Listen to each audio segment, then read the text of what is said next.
अस्सलाम वालेकुम भाई। देखिए यहाँ पे जानवर बंधा हुआ था, ये देख सकते हैं। अभी सारा ना इसका चारा रखा है, ये सब ये हमारा जानवर यहाँ बंधा हुआ था है ना। अभी रात के तकरीबन 5 बजे हैं। ये देखो अभी थोड़ी देर पहले एक टीम आई है। ये देखो जंजीर, ये देखो ये चैन, ये काट के ना, ये इसको कटर से काट के, और हमें मालूम भी नहीं हुआ। हम अपने घर में बैठे हुए और हमें पता भी नहीं चला कि हमारी गाय चोरी हो गई। 2 चोरी हुई और एक हमारी चोरी हुई और एक ये हमारे पड़ोसी हैं। देखे ये बेचारे कल ही गाय लेकर आए।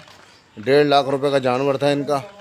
और ये जंजीर इनकी भी काटी, ये देखो ये ना काट के इसको भी वो जंजीर। 4 से 5 बजे के दरमियान ये कार्रवाई हुई है। 4 से 5 बजे के दरमियान ये कार्रवाई हुई है। 2 गाय या एक ही गली में से लेके चले गए ये भाई। तमाम हजरात इस वीडियो को देख लें, होशियार हो जाएं और इनसे जिसके पास कटर निकले ना उसको छोड़े नहीं, उससे कबूलवाएं कि कितने जानवर तूने चोरी किए हैं। अस्सलाम वालेकुम।